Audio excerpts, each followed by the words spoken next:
It's time to stitch the swing and quilt on the Main Street Celebration bench pillow.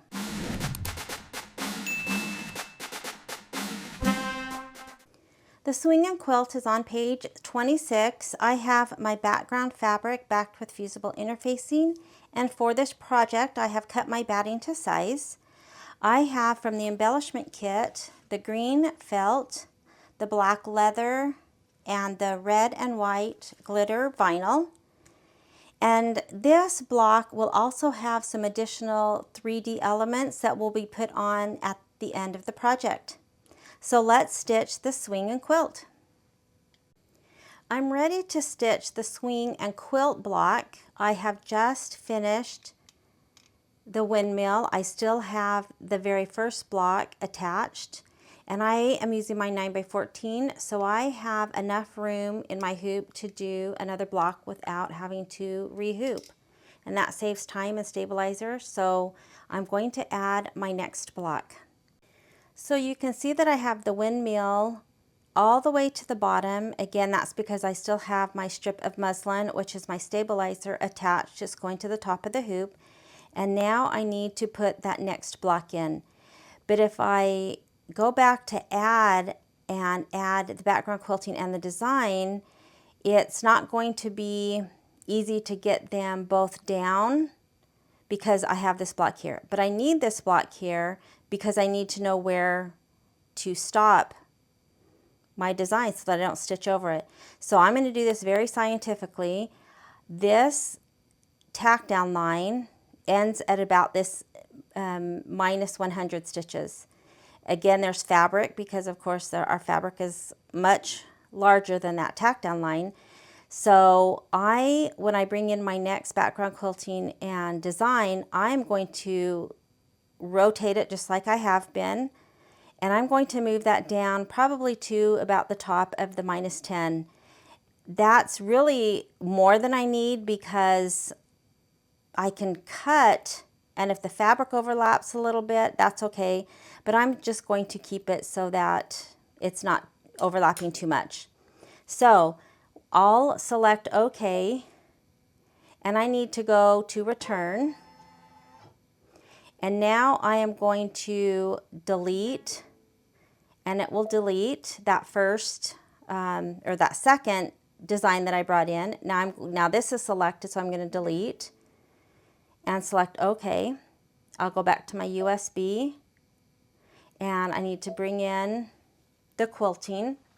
Now I'm going to use the patriotic one, and the reason I couldn't have just left that background quilting, I'm using the same patriotic one, but now I'm going to the bigger size blocks. The first two were the thinner blocks on the beginning and end of the project. So I will go to block by block, and this time I need the 6x8. So I'll choose the 6x8, hit set, and then I need to add, so I'll go back to my USB, and this time to the embroidery files folder, and I am going to stitch out the swing and the quilt. It's going to have a cute little 3D quilt attached. Alright, so I'll hit set, and now when I hit embroidery, those are grouped together. And the reason I couldn't do this first is because if I left that block with the windmill down here, it would have blocked all of them. It would have blocked grouped them together. It would have grouped this that I just brought in as well as that, and then that wouldn't have worked. So now I need to go to layout and rotate. I'm going to rotate that 90 degrees, and I'm just going to guess right now because my minus plus needle where I was kind of looking at the layout isn't on this screen, so I do need to move it up, I'm sure. And now that was just a guess. I'm going to select OK and go to the minus plus needle, and you can see I'm just barely at the minus 100.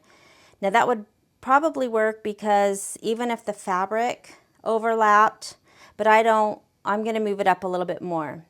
So I'm going to go back to layout and move, and I'm going to bump it up a little bit more.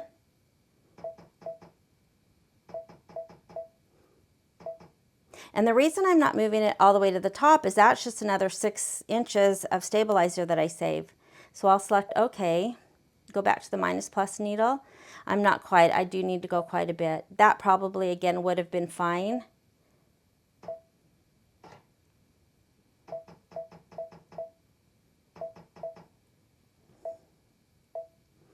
And that's good. I'm not quite to the top of the 10, but I'm good with that. So this, of course, isn't something you need to do. You could either bump it all the way to the top, or you could just use a 9x9 if you're rotating and just rehoop every time. All right, so I'm gonna call this good, and I'll select OK and go back to my minus plus needle and stitch the placement. I will do the placement for the batting. I'll place my batting. I will skip the tack down of the batting. I'll skip the placement of the fabric. I'll tack down the fabric and then run the background quilting. After the background quilting, I need to skip those next two steps. That again is the placement, and I'll hit my down arrow. The next is the tack down. Again, these are older designs, and so we just need to skip those two steps. And then I'll move on to start the tree. The tree is the same as the first block I did. I will stitch the tree, then the placement for the felt. I'll place the felt and tack it down. Now, normally I try to wait until the very end to cut my raw edge applique, and I was able to for the first tree. However, this has the little tire swing, and it has some rope that will come down to the tire. So I need to go ahead and trim.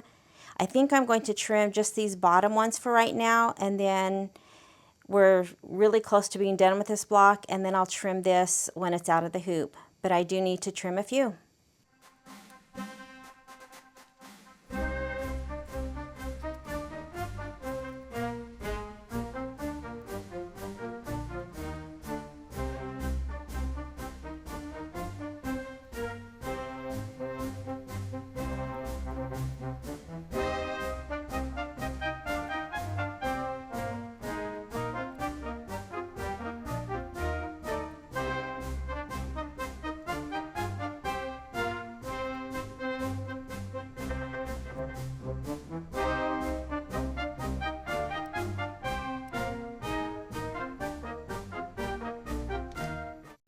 I trimmed just a few leaves so that I can put the rope of the tire swing.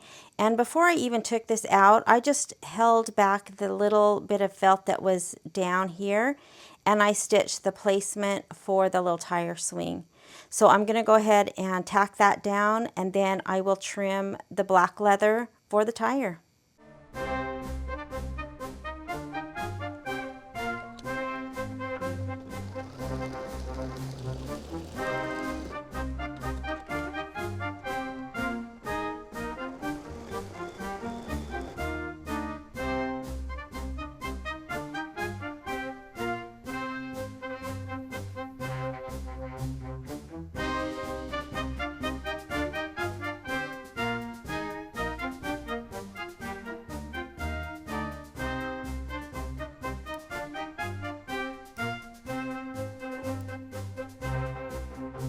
So that was the easy part. So now I need to cut inside this little circle. So I'll just try to poke through and do the best I can to trim this up, of course, without messing up the fabric underneath. I might try a seam ripper to start that.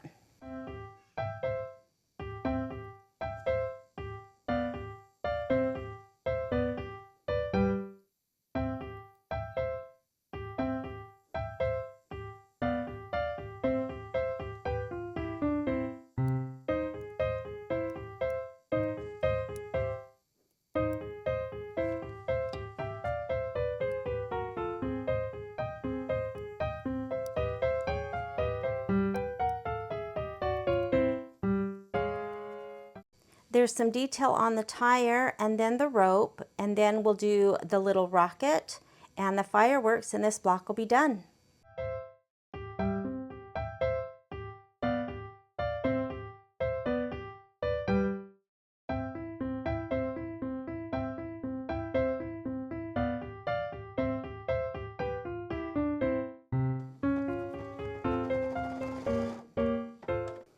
right back here, it stitched the little tiny red fuse of the little rocket. It's this little piece right here. And the next it's going to do is this portion right here, which is a little spark, and then it will move on to the rockets and the fireworks. So I've decided that I'm going to wait to do this. I'm going to do this in the metallic silver like I do my fireworks, and there's nothing else that hinders. So I am going to come up to the screen, and right now I'm on step 16. It's that little tiny spark, and I'm just going to skip it for now.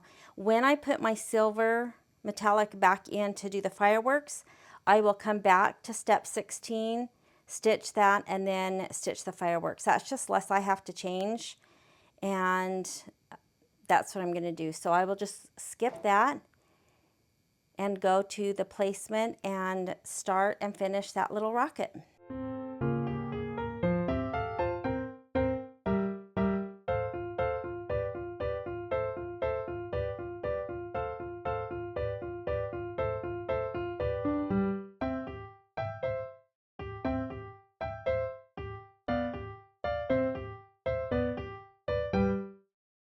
Just got done stitching the red metallic for the little firework, and now it's for the white, which I am doing metallic silver. So before I stitch this out, I'm going to go back to that little fuse or that little spark on the little rocket. So I will just use my up arrow, and it was right before the rocket.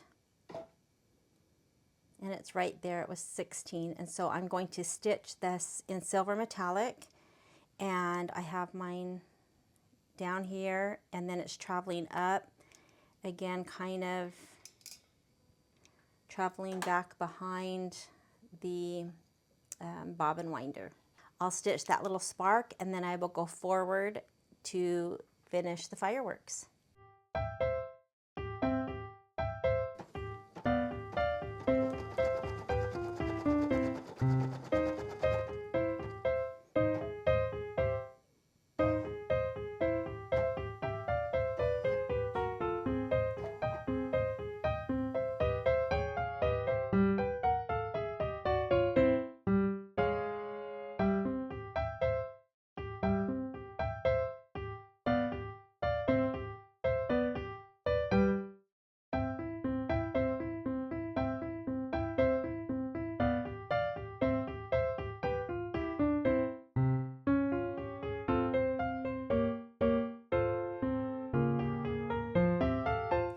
As you can see, I have my first 3 blocks still attached, and so by the time you see this, I will have these other 2 already done.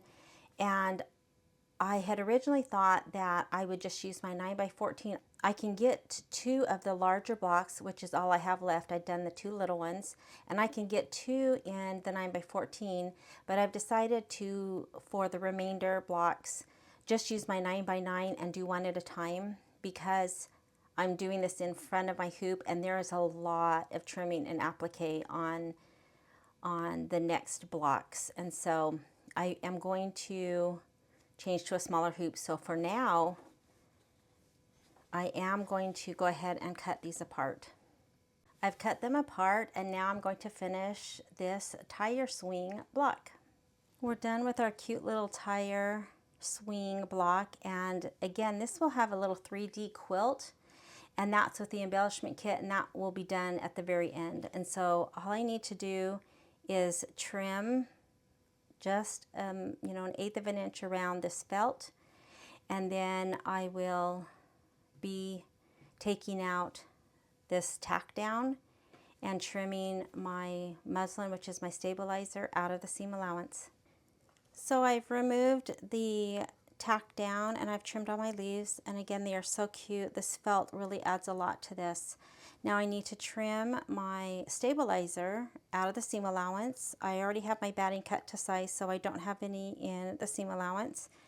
I am going to use the same thing that I did on the other blocks. I'm going to use my trimmer by George, and you just fold that fabric back. This ruler has a little lip on it, and you just fold this It snugs right against and protects your top fabric.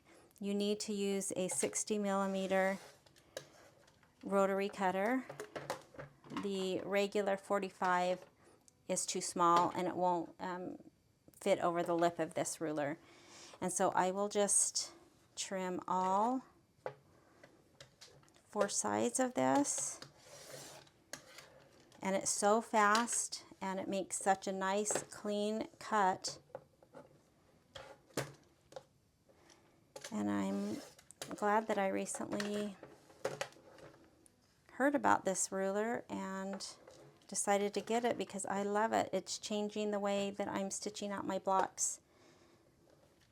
I mentioned earlier that I normally, or what I'm doing with this project, as well as hundreds of others, again, I cut my batting to size and then I don't tack it down. And I have found by doing a few other projects that are not Kimberbell that when you have a lot of embroidery, tacking that batting down really helps stabilize it. And so I have now been tacking my batting down, and then at the end, just like I'm trimming away my stabilizer, it would also be at the same time trimming the extra batting that would be wider. And so I don't trim it after I put it into my hoop. And I do show that in other projects. Again, I had prepped this about a year ago, and I'm just getting now ready to stitch it. I do need to go press this, but I do want to note one thing that I don't think I talked about in the other blocks, and that's these little eyelets that are stitched in blue. They're hard to see, and these are for the fairy lights that come in the embellishment kit. I usually have not been putting lights on any of my projects that call for it. I just feel like if I leave them on, they just run out of battery so fast, and I don't really want to have to change them out. So I just have been, any time that there's a little light, I usually just put a little hot fix crystal. So I'll do that at the end, but that's what those little eyelets are for. All right, so I'm going to press this and then show you how to use the orange pop ruler. For this block and the rest of the blocks that I have left to stitch, I do have an orange pop ruler that exactly fits the size. So if I didn't have this, I would use my add a quarter, line it up, snug it up against the batting, and then trim, because I need 1/4 inch all the way around. You can also use a regular ruler and just make sure you measure and cut according to the size that the directions call for. But this pop ruler, I center it on the back because I've taken out my tack down. Now some people will leave that in.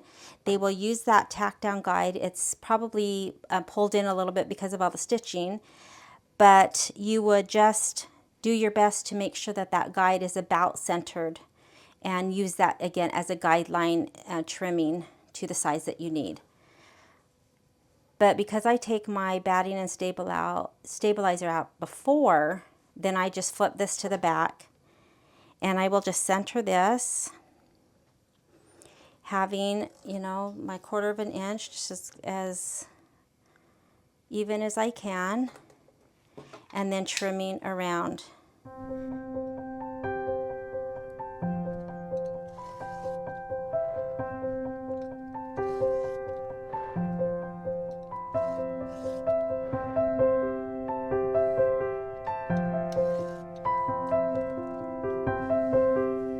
And this block's ready to go.